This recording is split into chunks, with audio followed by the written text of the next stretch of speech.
Hey guys, Dennis from Woodshed Brewing. Want to do a homebrew Wednesday on a Sunday. It seems like that's kind of what I've been doing lately, is more of the homebrew Wednesdays on Sundays. It's about the only time I have to get some videos out and take some time to kind of catch up with everybody. I think it's been about 2 weeks since my last one, so apologize.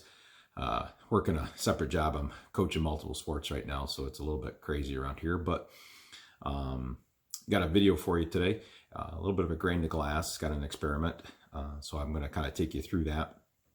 I've got brew day footage. It's back in February that most of the brew happened, and then the beer is ready to go. So it's added on tap now, and I'll kind of give you a sample here after the video is done, so you guys can kind of see the process and see what the whole thing was about.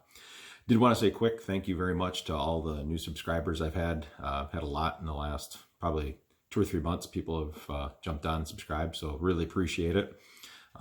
Anything that you see that I can improve, got ideas for me to put out. If there's things in my process you have questions about, I know I've put a sour video out just recently. I have I ferment in kegs, and I have a video out on that. It's got quite a few views on that. So questions on any of those types of things, more than welcome to talk and show you what I have. And by no means am I an expert. I've been at this for 6 years and just kind of learning as I go. I like to experiment. So I think I'm up over 150 subscribers right now. So, and that's, I think I figured out it's about 9 months. This last July, I decided to jump on and start getting behind the camera and actually doing this. So thanks a bunch to all of you guys that do it. Makes me want to make sure I keep putting content out.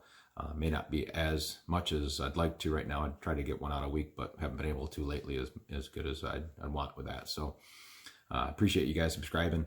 But again, if you have thoughts, something you'd like to see, something I haven't shown, something you'd like to see more about, throw it in the comments. More than willing to share. It's one of the things I find the most rewarding about this hobby is the amount that people are willing to share with information they've had, things they've learned, things that they've done wrong and had to figure out and said, well, I don't do that again. Or I read it online and it didn't end up turning out to be true when I've done it in person. So,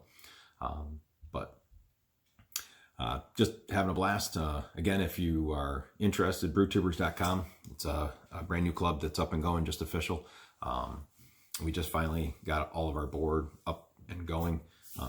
Basically, I think we're 3 meetings in now. So actually the first meeting was just posted on a YouTube channel. If I remember, I'll actually put that in the comments below. So if you're interested in joining the group, I think it's a great group of people. Don't have to know people in it, and you don't have to go anywhere. Everything's done on Zoom. So you can be anywhere in the country or anybody in the world and join the group. So if you're interested in joining a club and you haven't part of one, or you're part of a club and want to be part of another one, I'd love to have people join in. If you're interested, just reach out to any of the brew tubers you see online. There's a bunch of us out there on YouTube. So reach out to anybody who can hook you up and get you some information and kind of get you involved so that you know what's going on. So that's where I actually learned a bunch of the stuff that I've gone through, is watching other people's videos that are part of the group. So all right, I'll get you guys into the actual brew day footage. Thankfully, I don't have anywhere near as much snow as some of the scenes you guys will see here in a minute. They've finally gotten that stuff melted off, but still cold up here in Western New York, but at least the snow is gone. And then I'll be back in a minute, and we'll do a tasting of the two beers I'm going to be talking about here in a second. All right, guys, I'll catch you in a minute. Happy Sunday, guys.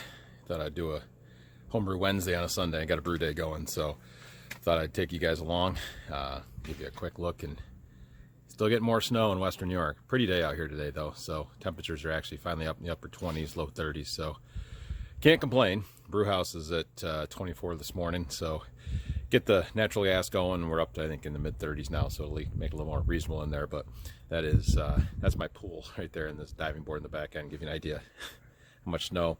Lake effect off of Lake Ontario the last couple of days just kept dumping on us. So it is pretty, but end of February, I'm ready for spring to come back. So I'm doing a lager today. I call it Days That End in Wine. Days That End in Y.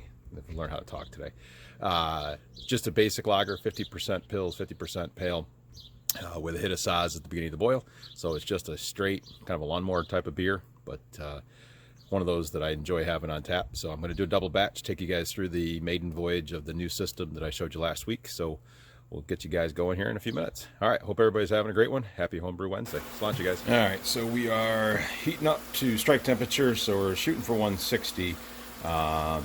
With it being as cold as it is in here and the system going into, so I'm going to use the screen. That's going to be my mash tun. That's the 10-gallon boil kettle. This is the 15-gallon one I got from Dave at Big Dog Brewing. Thanks, Dave. Appreciate it.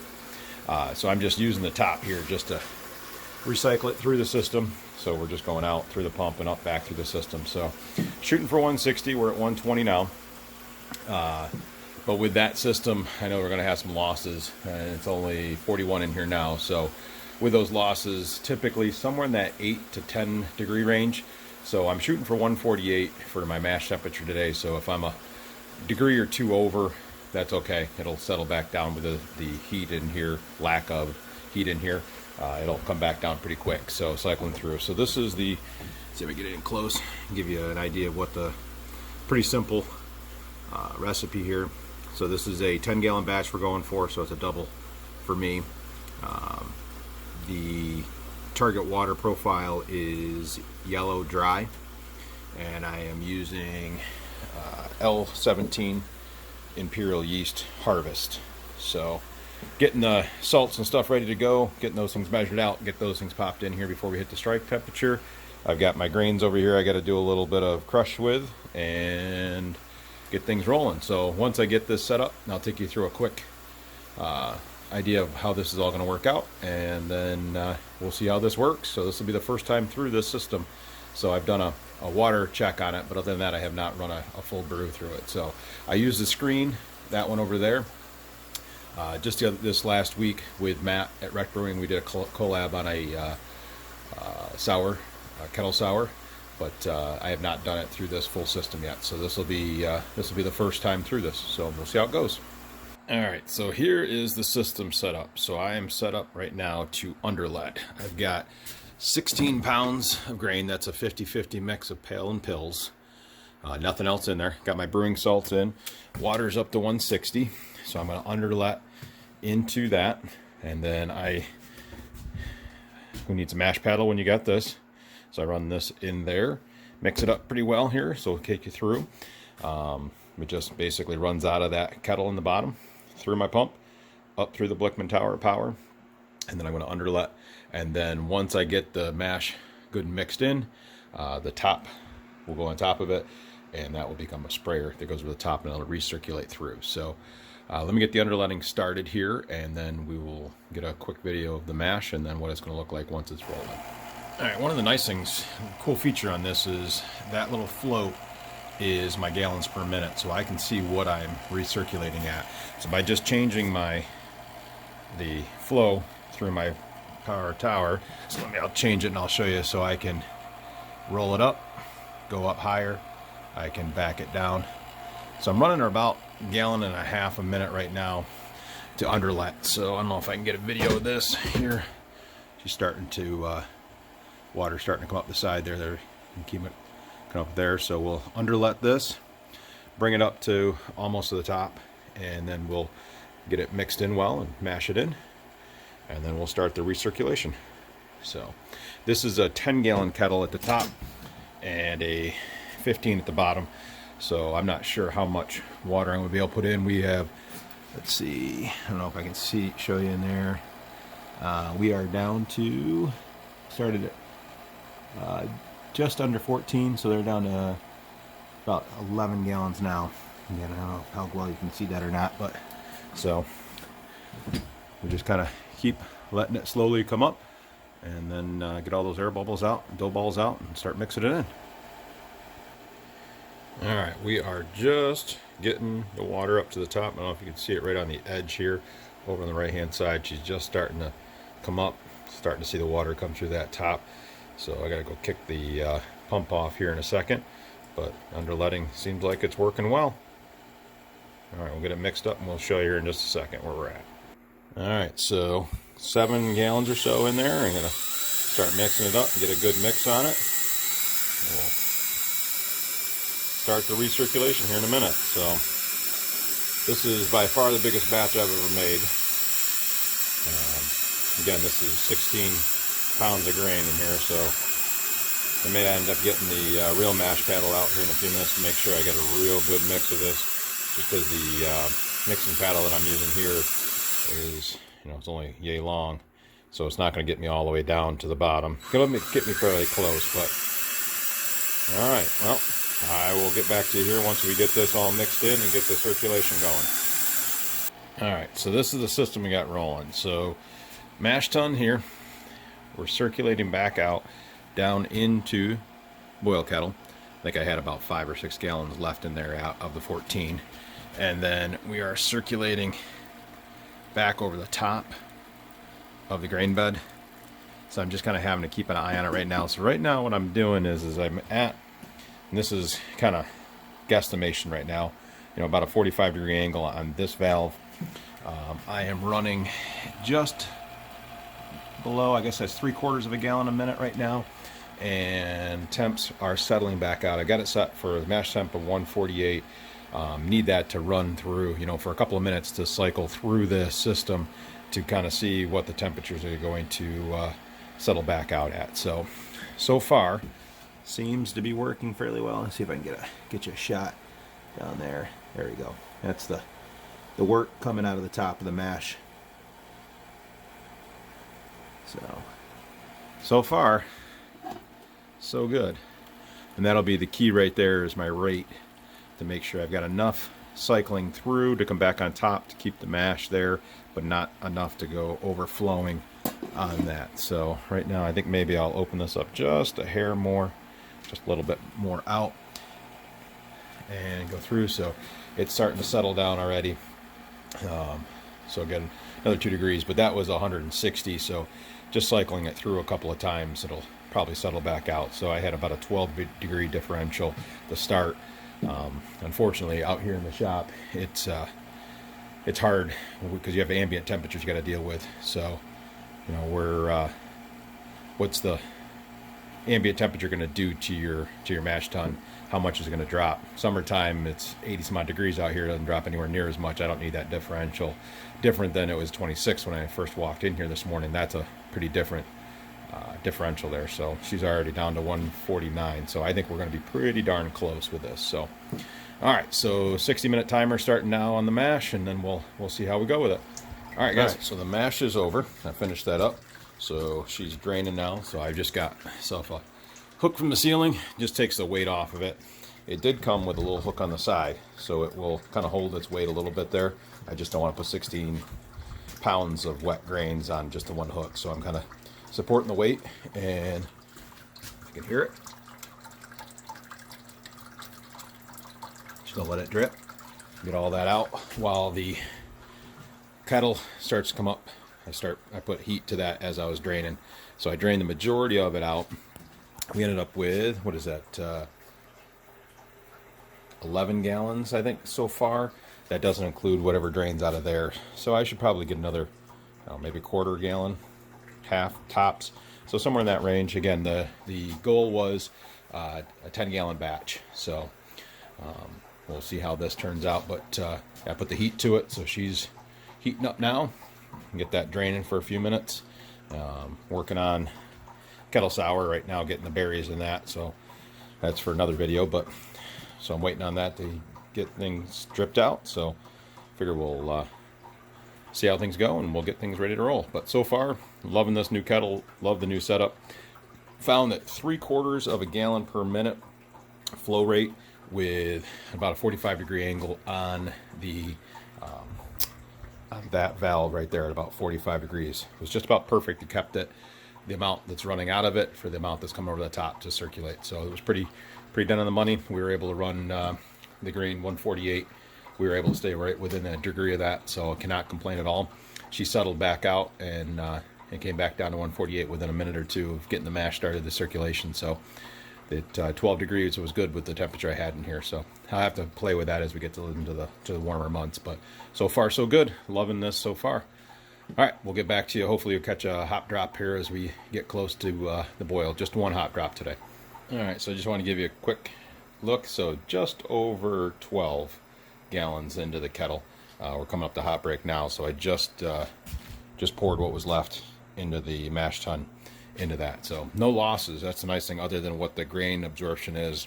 And then I let it drip while this was coming up towards hot break, and got it in there. I think it's probably close to between a quarter and a half gallon, somewhere in that amount that I was able to get out of that container. So just kind of keeping you up to date. So right now I think we're a little over in terms of volume. We'll see how much boil off, that type of stuff. It's only a 30-minute boil today. I set it up to have a little bit of a short boil. Got my hops ready, 2 1/4 ounces of Saz ready to go. And then we'll see how things go with that. So, all right, guys, we'll catch you in a few. Just took my pre-boil volume, and let's see if I can get this to focus or not. So just at 10, so about 10:39 or so. I think I'm right on the money so far. So we'll see. All right, so almost up to hot break here. All right, we got through the hot break. Here's 2 1/4 ounces of Saz going in.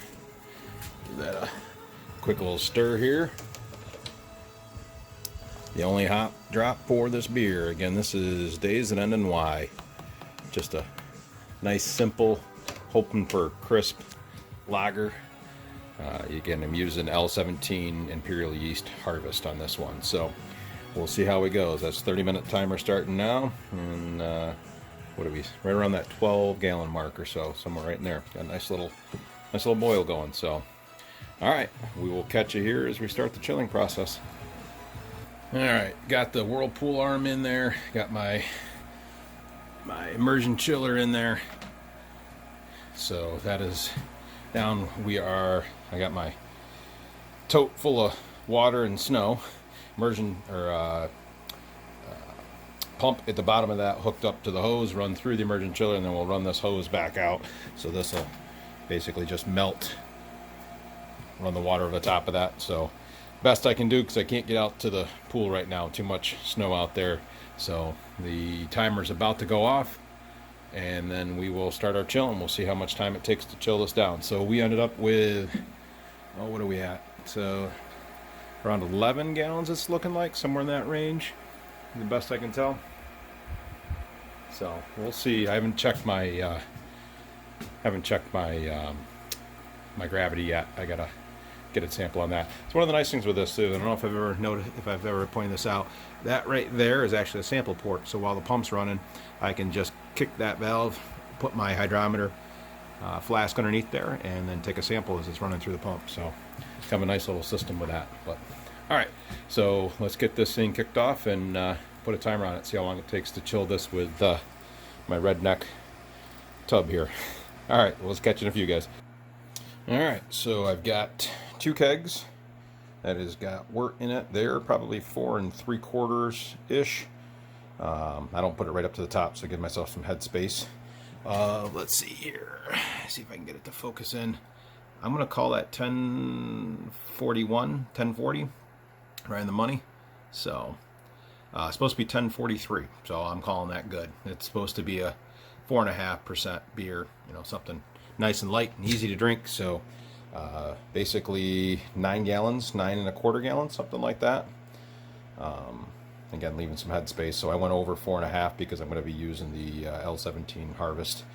Typically doesn't have a big krausen on it, bottom fermenting type of thing, so we shouldn't have an issue. And I'll put some foam defoamer in there as well, or degasser type of thing. So all right, we'll catch you when we get to the pitching. So we'll pick that back up in a few. All right, so this is 1 week after pitching. Again, this is the L17 Harvest from Imperial. So I decided to do a little experiment with this. So I did a double batch and decided to pressure ferment. I've never pressure fermented a lager yeast. Heard things online about how it goes faster, works better.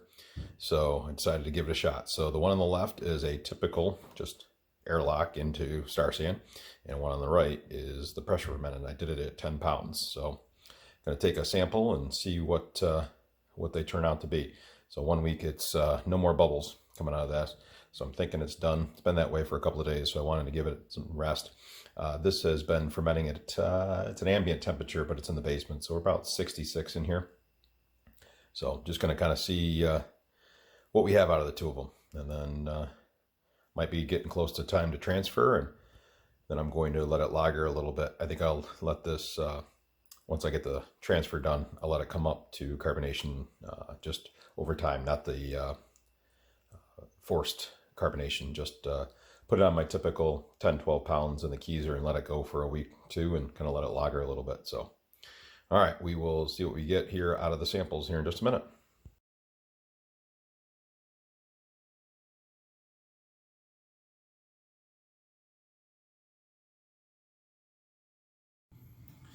All right, so here are the two beers. Let's see if I can get you a decent, hold them in a little different way here. So pretty stinking close. They're clearing up. They're not quite perfect yet, but they're fully carbonated. I think they need just a little bit more time. So this is the pressure fermented. So this is the one you saw at 10 pounds. This is the normal, nothing unusual, just both with L17 Harvest. And thank you, Imperial Yeast, for being a sponsor for the Brew Tubers. So this is Days That End in Y. It's, again, my take on having a lager, just an easy drinking, simple beer to have on hand, especially if you've got people that come over that are not craft beer fans. So I don't want an IPA, I don't want an IPA, I don't want a sour, I just want a beer. This is really nice to have that and be able to show people you can homebrew beer that is something similar to a commercial. Our big claim to fame is having Genesee Brewery here in Rochester, New York. So Jenny Light is kind of like what everybody grows up on here in Rochester. So this is kind of an ode to that. So a simple beer when you're just like, you know what, I'm watching a ball game, I just want a beer. I don't care about the smell of the hops. I don't care about anything else. I just want a beer. And if I can make it myself, that's even better. So I really don't get any difference in terms of fermentation character off of it. It's very clean. You don't get the hops in it really at all. It's just Saaz, as you saw in the video. Almost identical smell, if they're not really are identical.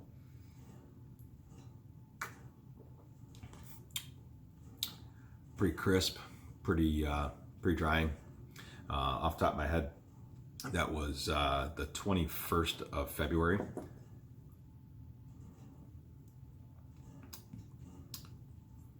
As I go back and forth, maybe.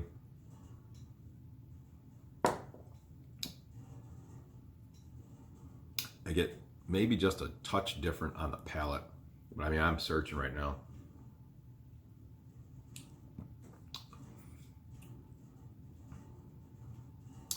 I'm not sure.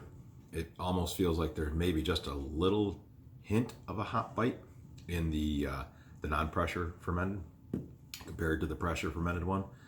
But man, I'd have to darn clear. I mean, it's not perfectly clear. It needs a little bit more time to lager. I like to let this go a little bit further. I typically, if I could go a month with them, typically. So 21st, I believe, was the brew day. Kegged these,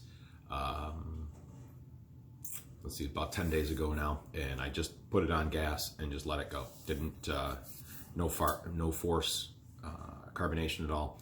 I think my keys are set at 10 pounds right now. And I just put it in there. I did put gelatin into them. I did that during the transfer, and then so I cold crashed gelatin, transfer, put them on the gas, let it set for about 10 days, took a couple samples. I've had a pint or two here and there just to see if carbonations come up where it's supposed to be. So another probably week or two, I think they'll be right where I like them.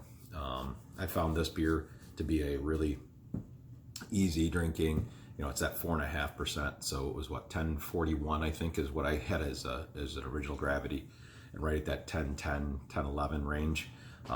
Can't tell any difference. I did not check, and this is something I probably should have done. I did not check the gravity on the pressure fermented earlier. So I saw bubbles still coming up out of the other one, and then the spunning valve will hold it at 10 pounds. So even if the fermentation's done, that 10 pounds is still there, unless you have a leak in it or something like that. So I probably, if I was to do this again with an experiment, to check and see how much quicker the pressure fermented fermentation was done earlier than the non-pressure fermented. That would be the only thing I probably would do. Unfortunately, I just didn't have the time to get down here and take a sample. Maybe, you know, take 2 samples, a couple days in, 4 days in, 7 days in, see what they both ended up the same. You should have seen, I think if I did it correctly, I should have left a couple pictures in there of the two different samples from both kegs. So they both fermented out to the same amount, and it was 7 days. So, you know, some of that is probably having a real good starter. I built it up pretty good to make sure I had good healthy yeast. And then from there, but very happy with the beer. This is exactly what I was looking for. I wanted to have a good, clean, easy drinking beer to have on hand. But again, I'm very happy with the system. I like how it turned out. Thanks again, Dave, for the kettle. Money well spent from that. So hope you're enjoying the amble that you've upgraded to. I think this will work out really well for me to have the ability to be flexible, make some bigger batches when I want to, and I can go down to a smaller batch when I want to do that as well. So, all right, guys, enough rambling. It's 5 minutes, and I'm sure the video is probably going to end up being the 20 or 30 minute mark, so I don't want it to be too much. So, all right, thank you, Imperial. Appreciate it. Great product. If you haven't tried Imperial yeast, make sure you give them a shot. I think you'd be very happy with them. I've got just back here in my fridge, I've got juice, the L17, and I think I have one more. I'm not positive off the top of my head, but I think I've got 3 of their strains that I use on a pretty regular basis. So I've been very happy with them. They're awesome to deal with, and been very happy with the product so far. So if you haven't tried Imperial yeast, make sure you give them a shot and see what you think. Do your own experiments to see what you think. Maybe you'll get something different out of this. But again, thanks to everybody that has subscribed lately. Had a bunch of them in just the last month or two, so I really appreciate that. Again, if you have any thoughts, something you'd like to see, maybe there's something I do in my process, you have questions and I haven't videotaped it, let me know. I'd love to interact with people and see what's out there. It's great having conversations and see what you're doing with your processes as well. So, all right, guys, I'm going to try to get this loaded by sometime tonight. It's Sunday the 14th. So happy St. Patrick's Day early to everybody, all of you Irishmen out there like I am. Hope you have a great homebrew Sunday, and I'll catch you on the next one. Sla'inte, guys.